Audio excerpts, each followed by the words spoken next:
Olá, meu nome é Sebastião Ernesto, eu sou médico anestesiologista e vou continuar falando sobre posicionamento do paciente para a cirurgia, sobre a posição de litotomia, posição sentada, o transporte, transferência do paciente de uma maca para uma mesa cirúrgica e vice-versa, e também sobre os cuidados que devemos dispensar nessas situações.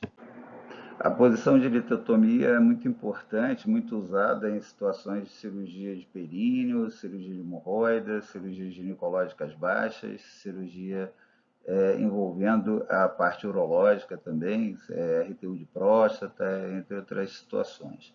É uma situação em que o paciente é posicionado na mesa cirúrgica e a parte da mesa cirúrgica que normalmente suporta os membros inferiores do paciente é retirada da mesa ou é rebaixado, dependendo do modelo da mesa cirúrgica, e os membros inferiores são mantidos sobre suportes como esses discriminados nessas diversas figuras desse diapositivo. Então, temos aqui um paciente posicionado na posição de litotomia, é rebaixado aqui a parte da mesa que consegue fletir, alguns modelos isso é retirado ao invés de rebaixado.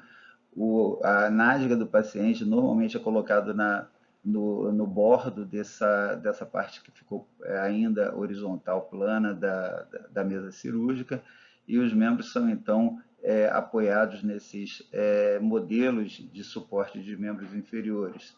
Temos alguns modelos alternativos, mas a ideia sempre é manter esse paciente em posição na qual não haja uma flexão excessiva sobre o quadril, nem um contato firme na região lateral, principalmente do joelho, onde passa o nervo fibular, e muito comumente é, ocorre o risco de pressão naquela região com possibilidade de lesão do nervo fibular comum. A proteção dos pés também é importante, o nervo tibial muitas vezes passa superficial ali perto do maléolo e é um risco também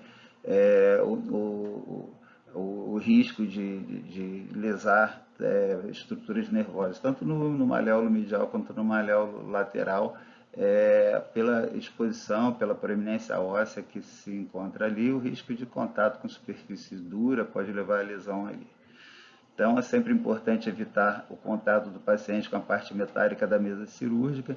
Os membros superiores podem ficar ao longo do corpo, como está nesse exemplo aqui, mas nesse caso há uma necessidade de extremo cuidado, porque algumas mesas, como nesse exemplo aqui, permitem pacientes com braços mais longos a introdução dos dedos da paciente ali naquela região, e ao se elevar ao final do procedimento essa parte da mesa, pode haver compressão ali dos dedos do paciente, esmagamento, e o risco é muito grande. Então é preciso haver muito cuidado nesse posicionamento das mãos do paciente. Quando é colocado o braço, o membro superior aberto, não existe esse risco, mas é sempre importante evitar, como foi dito nos vídeos anteriores de posicionamento, abdução ou extensão excessiva. Nunca abduzir nem estender mais que 90 graus. Quanto menos abertura, melhor. A abertura excessiva vai levar a estiramento do plexo braquial. É importante a proteção do cotovelo, que passa o nervo ulnar ali muito superficial também. Contato com superfícies duras podem levar à lesão dessa região. Evitar também flexão excessiva, como foi mencionado, como acontece em algumas situações de litotomia avançada, onde há muitas vezes um exagero na flexão da coxa sobre o quadril do paciente, levando à possibilidade de estiramento do nervo ilíaco do paciente. Então, alguns cuidados nesse posicionamento são de extrema importância em relação a essas questões. De novo aqui, repetindo o risco de posicionamento do membro ao longo do corpo, na posição de litotomia, em algumas mesas que tem essa parte que pode ser fletida ou retirada, e se por acaso sobra algum dedo ali nessa extremidade da mesa, no reposicionamento da parte caudal da mesa, tanto de encaixe ou de retorno dessa flexão provocada para a cirurgia, quando retorna à posição de mesa completa com essa parte também contínua com o restante da mesa, então tem o risco de compressão desses dedos, esmagamento, tem que ter muito cuidado com isso. E não só com isso, também cuidado com contato com qualquer parte metálica, devido ao risco de queimadura, caso venha a ser utilizado o bisturi elétrico nessa cirurgia. Dessa outra figura, os pontos de pressão relacionados diretamente com a posição de litotomia. Então, o nervo cutâneo femoral, cutâneo lateral femoral do paciente pode sofrer compressão aqui pelo suporte, mesmo que ele seja protegido com tecido, é preciso que não se mantenha a coxa do paciente em contato com esses suportes metálicos que são muito endurecidos, e também se evite a flexão da coxa aqui pelos motivos já expostos, evitar o contato aqui com a região lateral do joelho, que pode, se sofrer pressão, levar à lesão do nervo fibular comum. Também o nervo safeno aqui embaixo, no maléolo lateral, é uma ramificação do nervo fibular que pode também sofrer isquemia, lesão por compressão, e assim deve ser protegido a todo custo. Lembrar da proteção do polo cefálico do paciente, mantê-lo com um travesseiro ou com algum equipamento que dê algum grau de conforto e proteção contra a isquemia, contra a pressão do peso do polo cefálico, principalmente em cirurgias mais prolongadas, principalmente se essa mesa na posição de litotomia seja posicionada com céfalo declive, que vai manter o peso do corpo, auxiliando o peso do próprio polo cefálico do paciente, aumentando a pressão na área de contato da pele do paciente, podendo levar isquemia e alopécia. Proteger os cotovelos, manter a posição da mão em supinação, para que não haja risco maior de lesão, tanto do nervo ulnar quanto do plexo braquial. Também, obviamente, evitando a abertura e a abdução excessiva desse membro superior. Lembrar dos riscos de compressão de maléolo, risco de isquemia em pacientes muito pesados, né, que pode também aumentar o risco de isquemia, de lesão naquela área. E aqui no detalhe, o nervo fibular que passa ali lateralmente, né, na cabeça da fíbula do paciente, numa situação bastante superficial, que pode facilmente ser lesada por compressão. Lembrar também que quando você põe esse paciente na posição de litotomia, quando você eleva os membros inferiores, você facilita muito o retorno venoso, aumentando então a capacidade cardiovascular desse paciente. Paciente que tem uma reserva cardíaca reduzida pode não suportar esse retorno venoso se você posicionar esse paciente muito rapidamente. Então, deve ser feita uma mudança, como qualquer mudança de posição, deve ser feita lenta e gradualmente. A elevação e o rebaixamento depois dos membros inferiores tem que ser feito sempre concomitante. Elevar um membro e depois o outro, ou abaixar um membro e depois o outro, pode causar assimetria no quadril, e em pacientes mais suscetíveis pode levar a problemas articulares, até luxação, principalmente pacientes mais idosos. Em pacientes com diminuição da volemia principalmente, mas em pacientes que têm uma resposta autonômica mais acentuada, essa elevação rápida do membro inferior também pode levar ao reflexo de Bembridge, com aumento da frequência cardíaca, que é causado pelo estiramento dos grandes vasos da base cardíaca e dos átrios. Isso pode ser facilmente contornado com o posicionamento mais alentecido. E no momento em que termina o procedimento, que você vai abaixar os dois membros inferiores do paciente, embora tenha que ser feito idealmente o movimento dos dois membros de forma concomitante, pelo motivo já mencionado, esse rebaixamento tem que ser feito de maneira lenta e acompanhando sempre a frequência cardíaca, porque alguns pacientes apresentam bradicardia intensa devido à redução abrupta que acontece no momento em que você abaixa os membros inferiores do paciente.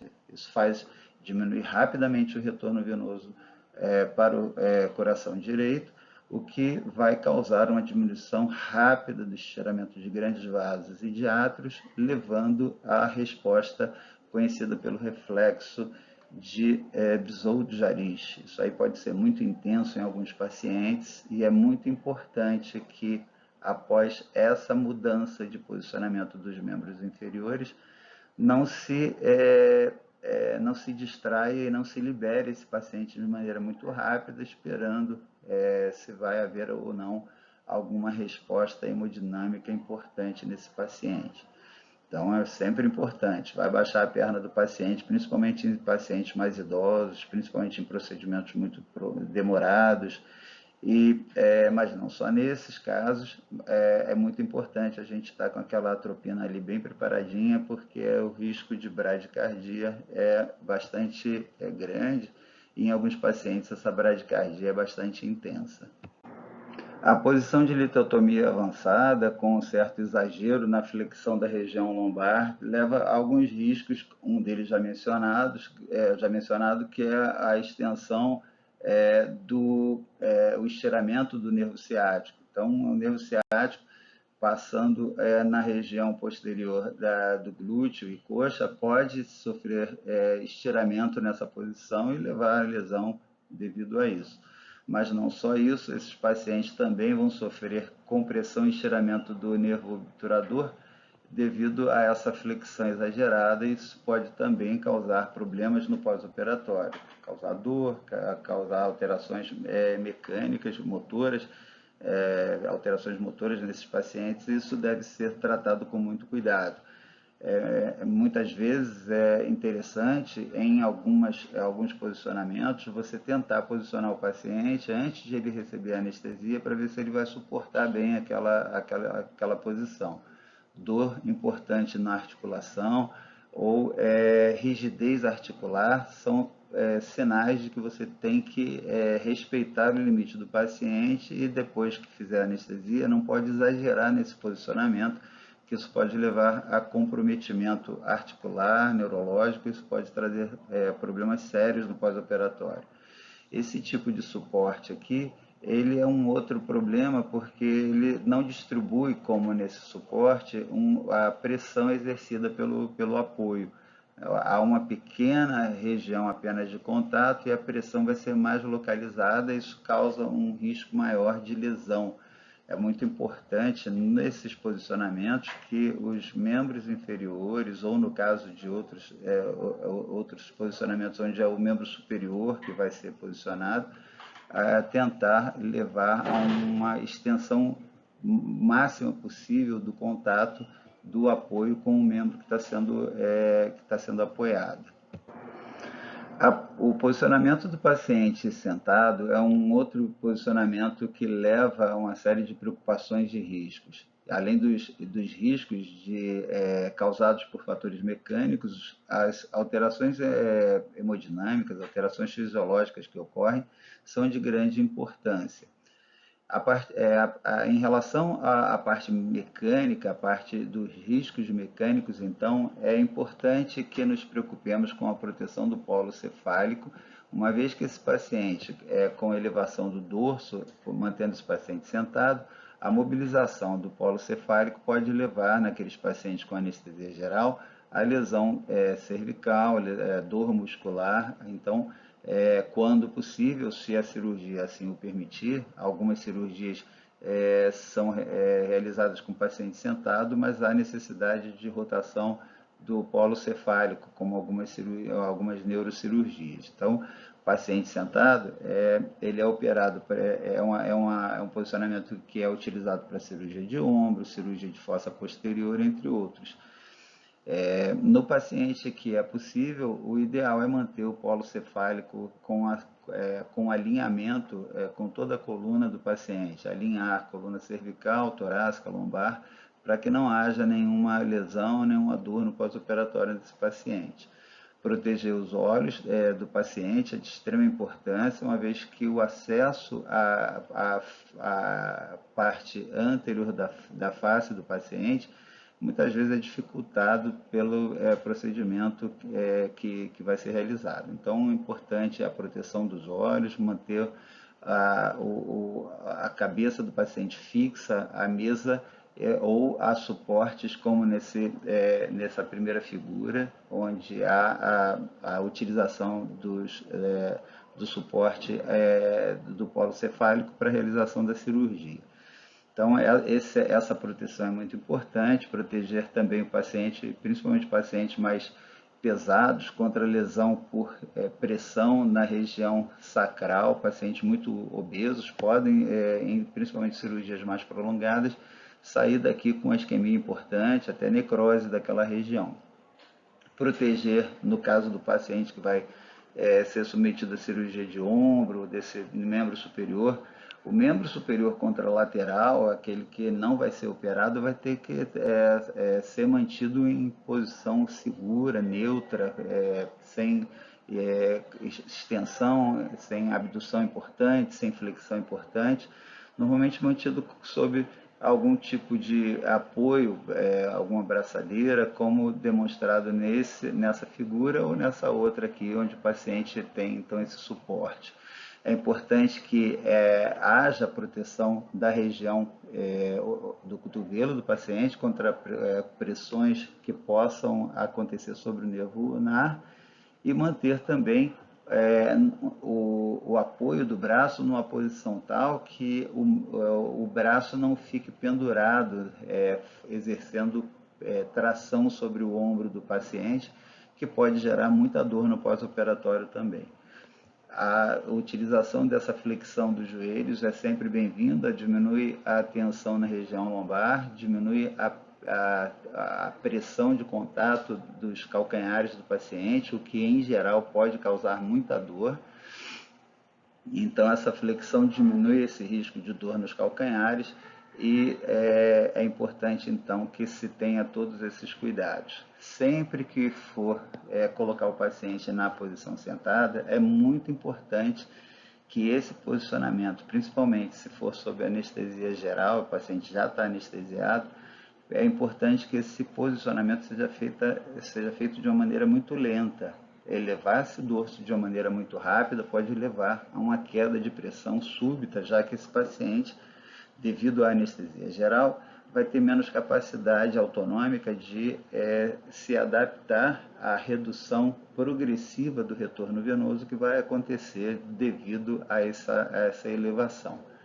Então, elevar de forma lenta para que não haja hipotensão acentuada. E se houver hipotensão, é muito importante que ela seja tratada de maneira imediata, porque como é visto nessa figura aqui embaixo, a cada 1 centímetro que esse cérebro se eleva em relação ao coração, há uma queda de pressão arterial na ordem de 0,75 milímetros de mercúrio. Então, supondo que esse paciente está com uma inclinação, com uma elevação do tórax tal que leve a uma diferença de altura entre o meato acústico e o manguito do aparelho de pressão, se essa diferença de altura é igual a 20 centímetros, você vai ter uma diferença de pressão arterial da ordem de 15 milímetros de mercúrio.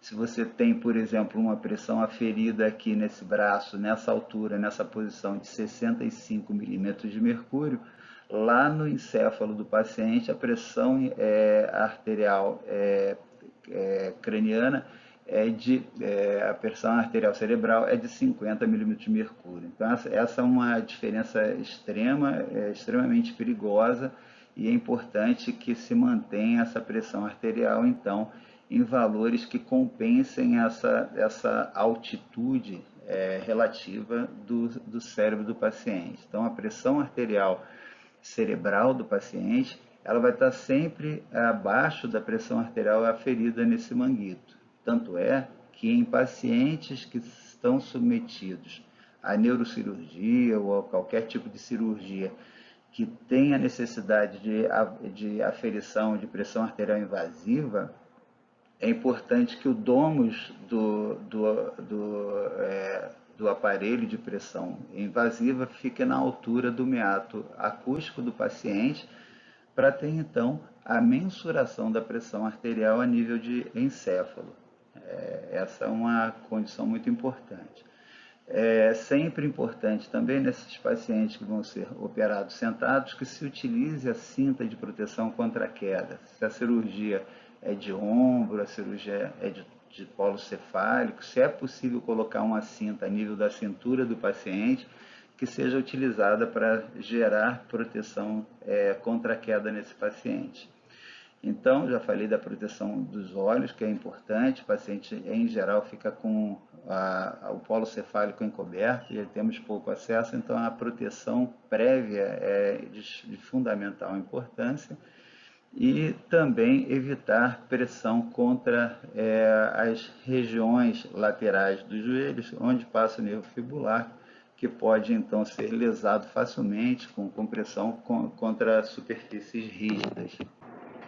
Um ponto importante em relação a esses pacientes que vão ser submetidos à neurocirurgia com a fixação do polo cefálico nesses suportes apropriados é que se tenha muita atenção na fixação desse suporte à mesa. Veja que nessa mesa, no exemplo a fixação está na região da base principal da mesa cirúrgica, enquanto nesse outro exemplo a fixação está na região da mesa cirúrgica mais próxima à perna do paciente.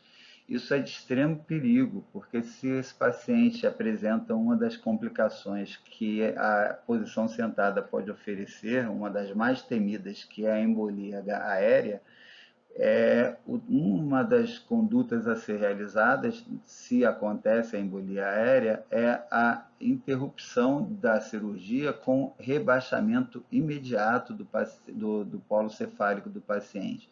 Então, você zera ou até dá um pequeno céfalo declive aqui para que o ar que está entrando na região que está sendo operada, ele pare de entrar. E ele está entrando porque você fez lesões vasculares no intraoperatório, numa região que tem uma pressão aspirativa, já que as veias ali estão no nível bem superior ao nível do coração. A sua pressão aqui é muito inferior àquela da pressão venosa a nível de grandes vasos, então vai exercer uma ação aspirativa, vai ser uma pressão subatmosférica nesses vasos, e o ar vai ter muita facilidade para entrar aqui. Isso pode gerar embolia gasosa. E um dos tratamentos é rebaixar de volta o dorso do paciente. Só que nessa mesa aqui, se você rebaixar, o dorso do paciente vai rebaixar, trazendo todo o conjunto normalmente ali do paciente, sem grandes problemas, porque ele vai manter a angulação que já foi preparada no posicionamento. Mas nessa utilização desse suporte, se você rebaixar esse dorso aqui, você vai arrancar a cabeça do paciente porque ela está fixa lá na parte inferior, próximo das pernas do paciente. Então você não tem como rebaixar aqui. É muito importante que tenha esse cuidado no posicionamento do paciente para cirurgia de fossa posterior, de ombro, ou alguma cirurgia que você vai fixar de alguma forma a cabeça do paciente à mesa. A fixação tem que ser feita no dorso, porque quando o dorso descer, o paciente vai descer junto e a fixação vai descer junto. Aqui não, aqui você não tem como descer. Então, voltando a falar da embolia gasosa, que é um dos grandes temores da posição sentada, e por isso um dos motivos das cirurgias de fossa posterior hoje são realizadas com mais frequência com pacientes em decúbito ventral. mas quando há necessidade de realização nessa posição, o risco é muito grande. Então, se acontecer, é preciso estar atento aos sinais que são premonitórios ou indicativos de grande suspeição de embolia aérea. Quais são os sinais? O paciente subitamente apresenta uma arritmia, uma queda importante e abrupta da pressão arterial, e esse paciente, então, deve ser tratado como tendo a embolia aérea, porque a perda de tempo nesse caso vai gerar uma perda de chance de recuperação do paciente devido ao risco que vai aumentando progressivamente à medida que mais ar vai entrando pela ferida cirúrgica. Então, aquele ar que entra, ele vai atingir as câmaras cardíacas e impedir que haja um adequado fluxo sanguíneo através das câmaras cardíacas, levando o paciente a um estado de choque com muita facilidade. Então, ao primeiro sinal de pressão arterial que caiu subitamente, uma arritmia, uma queda na fração expirada de CO2, ou na pressão parcial de CO2 expirado, ou até, muitas vezes, o quadro é tão grave que você simplesmente perde as ondas do capnógrafo, e isso é um sinal de embolia pulmonar, de embolia aérea severa. Então, o que se faz? Suspeitou, já interrompe a cirurgia, encharca o campo cirúrgico com líquido soro fisiológico para ocupar aquelas áreas que são aspirativas com líquido para evitar que entre mais ar. Interrompe a cirurgia, abaixa o polo cefálico do paciente o mais rápido possível, e na maioria das vezes isso aí pode ser detectado e confirmado com ausculta, que é muito difícil através da ausculta, mas muitas vezes a gente percebe aquele sinal de moinho de vento. Pouco sensível. A outra possibilidade é a realização da ecocardiografia, principalmente a ecocardiografia transesofágica, que pode perceber pequenas gotículas de ar penetrando ali nas câmaras cardíacas, levando então ao diagnóstico, fechar o diagnóstico. Se esse paciente está com acesso venoso central, muitas vezes há a possibilidade de aspirar através do catéter venoso central o conteúdo intracardíaco, que pode, com um pouco de sorte, trazer também a aspiração do ar que entrou ali. Mas o quadro normalmente é muito grave, necessita de suporte hemodinâmico e muitas vezes o paciente evolui de maneira bastante grave. Então, é importante que se tenha algum grau de suspeição, porque sem esse grau de suspeição não vai ser feito o diagnóstico, o paciente fatalmente vai vir a óbito. É extremamente importante essa percepção, já o conhecimento de que é uma posição de grande risco em relação a isso. Então, a gente tem que estar preparado para tratar nas suspeições maiores ou menores, para evitar que a evolução seja desfavorável. O paciente obeso mórbido sempre vai oferecer mais dificuldade no posicionamento e mais riscos com a mudança de posicionamento. É um paciente que precisa de uma mesa adequada, que suporte seu peso de maneira segura.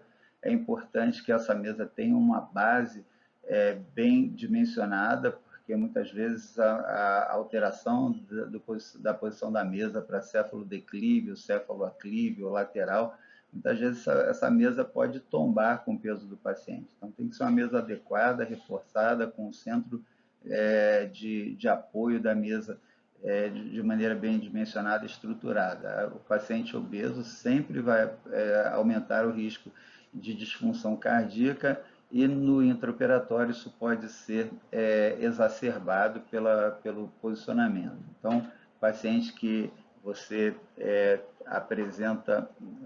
que você tenta posicionar e ele é um obeso mórbido, você espera que essas respostas comentadas nesse e em outros vídeos relacionados ao posicionamento, elas podem ser mais acentuadas.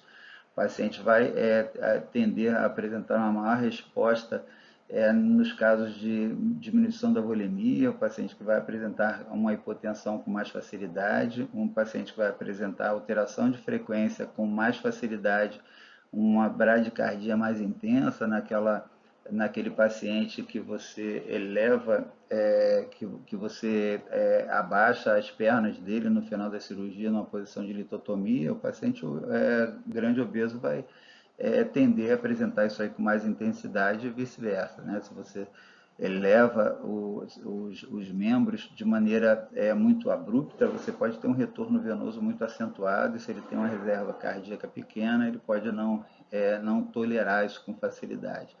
A função respiratória pode estar prejudicada pelo peso da massa de tecido adiposo, tanto de tórax quanto de abdômen, e naqueles pacientes que você põe em litotomia e ainda acrescenta o cefalodeclive, o peso das vísceras abdominais vai provocar grande dificuldade na expansão pulmonar, principalmente no paciente em respiração espontânea.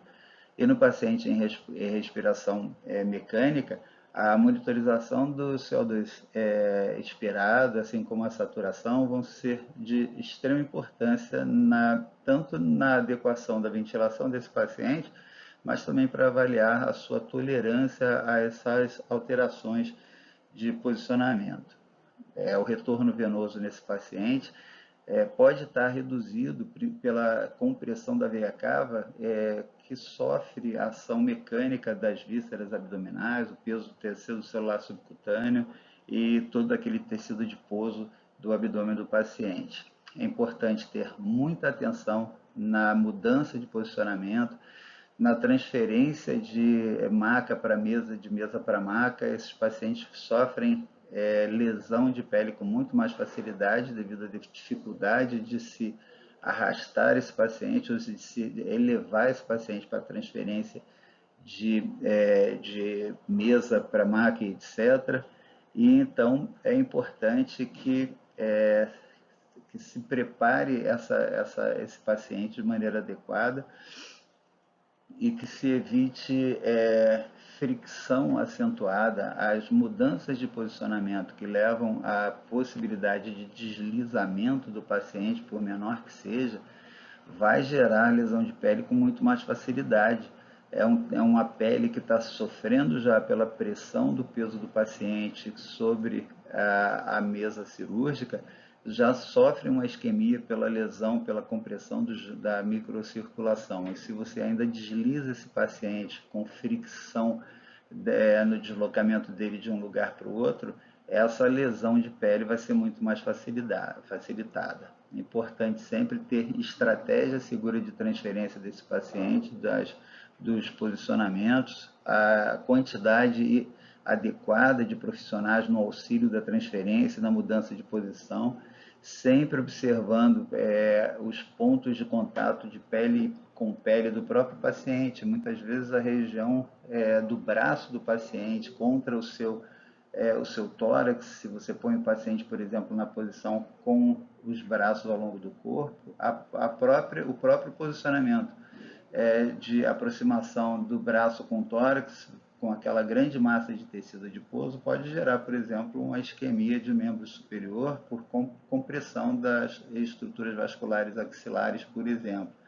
Então, todos os pontos de contato desse paciente devem ser minuciosamente avaliados e protegidos para que não haja lesão mecânica. E a parte da fisiologia, as alterações hemodinâmicas e respiratórias mencionadas para outros pacientes, no obeso mórbido sempre vão ser mais intensamente afetadas. Algumas escalas preparadas para avaliar risco de lesão de pele nos pacientes são utilizadas em alguns centros. Então, é sempre importante, naqueles pacientes de maior risco, se você tem uma avaliação prévia para gerar um cuidado maior e uma informação melhor para o paciente sobre os riscos aos quais ele vai ser submetido, é de extrema importância. É importante ter essa informação antes para dividir com os familiares, dividir com o paciente. Então, avaliar o estado nutricional, o estado de mobilidade do paciente, avaliar o que vai ser feito em termos de posicionamento, entre outros, para gerar uma classificação de risco desse paciente e, assim, determinar para até o sistema de saúde, o próprio hospital, como que está sendo feito o controle de riscos dos pacientes e como que está sendo gerenciado esse risco em termos de aumento de proteção no que é possível se aumentar. E para isso, então, é escolhida uma determinada escala, e essa diapositiva aqui compara várias escalas, e cada escala é considerando uma série de aspectos diferentes ou não, idade do paciente, nutrição, mobilidade, como que vai ser posicionado, se vai ter fricção no posicionamento, e aqui à direita a comparação em relação à sensibilidade, especificidade, entre outros parâmetros de acurácia dos diversos scores, para você escolher um para saber, né, como que você vai avaliar esse paciente em relação a esse risco de lesão de pele. Na transferência desse paciente que chega ou que sai da sala de cirurgia, vários aspectos são importantes, entre eles um que merece muita atenção é o cuidado em relação à dignidade do paciente. Manter o paciente encoberto, proteger o seu corpo de toda forma e só expor o que for necessário, tanto antes quanto durante a cirurgia. Os cuidados relacionados à cirurgia segura sempre importantes na chegada do paciente ao fim da cirurgia, avaliar ou considerar as listas de verificação, os checklists de check-in, check-out, time-out, tudo para aumentar a segurança do paciente, não haver troca de paciente, não haver troca de cirurgia, não haver troca de lado da cirurgia, tudo isso confirmando, de preferência com perguntas abertas. Você não pergunta para o paciente se o nome dele é José, você pergunta para ele qual o nome dele, e ele vai falar o nome dele. Você não pode dar a resposta na sua pergunta, porque o paciente está nervoso, muitas vezes confuso, e ele muitas vezes vai concordar com o que você está falando, sem, na verdade, estar sabendo o que você está perguntando. Então, qual é o seu nome, qual a cirurgia que vai ser feita, qual o lado que vai ser operado, e assim sucessivamente. Essa é a melhor forma, a forma mais segura de fazer uma cirurgia segura. Na mudança de posição e transferência de maca para mesa, etc., muita atenção com todos os acessos venosos, as monitorizações, os drenos, e muito cuidado nessa passagem do paciente, sempre com a equipe contando com o número ideal de profissionais, em geral 4, 5 membros são ideais para a passagem da maioria dos pacientes mais complexos, mais pesados, ou com mais equipamento ligado a ele, como bombas de infusão, respirador, muitas vezes precisa de mais gente para ajudar. Paciente que vai ser transferido ou transportado utilizando respirador mecânico, sempre ideal que tenha um fisioterapeuta por perto, a checagem de todos os equipamentos utilizados, as baterias se estão bem carregadas, a utilização ou a disponibilização de backup para a substituição de alguma coisa que venha a entrar em falência, como o respirador. Então, sempre bom ter um ambu por perto, ter um torpedinho de oxigênio por perto, com um conjunto de bolsa, válvula e máscara para ventilar o paciente, se ele tiver estubado, ou o equipamento completo, se ele tiver entubado, para substituir caso venha a ter algum tipo de falência ou parada de funcionamento de um respirador, por exemplo.